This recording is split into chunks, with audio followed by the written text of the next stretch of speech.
Senegal fought hard, gave France a hard time, but France eventually won against Senegal. So hello and welcome all back to the FIFA World Cup 2026 match review. এবং গতকাল দিয়ে যে পুরো ম্যাচটা ছিল between France and Senegal, সেই ম্যাচটা নিয়ে আসলে আমি রিভিউ করবো। বাকি ম্যাচ যেহেতু দেখি না আগে ম্যাচগুলো, সো সেগুলো নিয়ে আসলে রিভিউ করতেছিলাম। তো বেসিক্যালি গতকালের ম্যাচে Senegal dominated the first half. প্রথম হাফে তারা ফ্রান্সকে কোনো সুযোগ দেয়নি, মানে ফ্রান্স ফার্স্ট হাফে শুধু একটা শট নিছে, বাট সেটাও টার্গেট ছিল না। অন্যদিকে সেনেগাল ফার্স্ট হাফে অলমোস্ট 6টা থেকে 7টা শটস নিছে, যার মধ্যে 3টা থেকে 4টা শটস ছিল অন টার্গেট। তবে সেনেগাল ফার্স্ট হাফে অনেকগুলো চান্স মিস করছে, যেমন নিকোল জ্যাকসন একদম ইজি একটা চান্স মিস করছেন। তবে ফার্স্ট হাফে একদম ইজি চান্সটা যদি কেউ মিস করে থাকে সেটা হচ্ছে ইসমাইল ইয়াসার।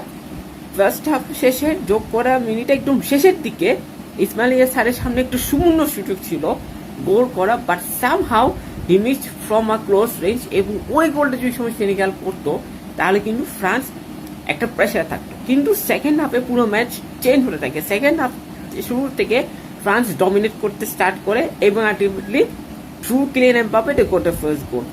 ইভেন এমবাপে গোল করার পর কিন্তু সেনেগাল অনেক চান্স ক্রিয়েট করছে, but they couldn't beat Mike Maignan. আর ফ্রান্সের ডিফেন্ড যে দুইজন ডিফেন্ডার উপমেকানো এবং হচ্ছে আপনার এদিকে থিও হার্নান্দেজ, এই দুজনকে সেনেগাল প্লেয়াররা বিট করতে পারছেন। লিটারেলি দুজন সেনেগাল প্লেয়ারের জন্য একটু বল হয়ে দাঁড়িয়েছিল সামনে।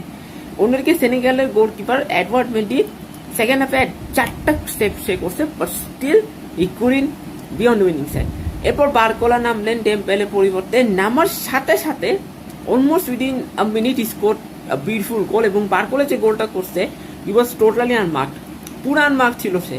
মানে তাকে কোনো ডিফেন্ডার ব্যাক ট্র্যাক করতেছিল না, কেউ তাকে ম্যান মার্কিং করে নেই, কোনো প্রেসিং হয়নি, একদম ফাঁকা জায়গার থেকে সে ইজিলি গোলকিপারের উপর দিয়ে চিপ মেরে গোল।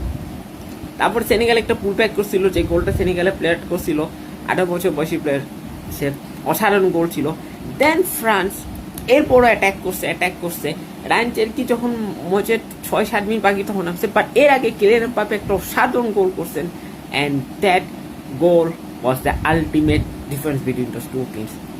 Honestly বলতে সেনেগাল played extremely well. তারা ফ্রান্সকে খুব টাফ টাইম দিছে, বাট তারা অপরচুনিটিগুলো ক্যাপিটালাইজ করতে পারেনি। যদি একটিস একটা দুটো অপরচুনিটি তাহলে ক্যাপিটালাইজ করতো, বা ইসমাইল ইয়াসার যদি মিসটা না করতেন তাহলেও তো ম্যাচের ফলাফল আমরা অন্যরকম দেখতাম। হয়তো সেনেগাল 3 পয়েন্ট পেতে পারতো বা 1 পয়েন্টও পেতে পারতো, বাট আনফর্চুনেটলি সেটা হয়নি। টু বি অনেস্ট আমি চাইছিলাম সেনেগাল একটা ফাইট দিক, তারা ফাইট দিছে, বাট ওই গোলটা তারা আলটিমেটলি আদায় করতে পারেনি। গোল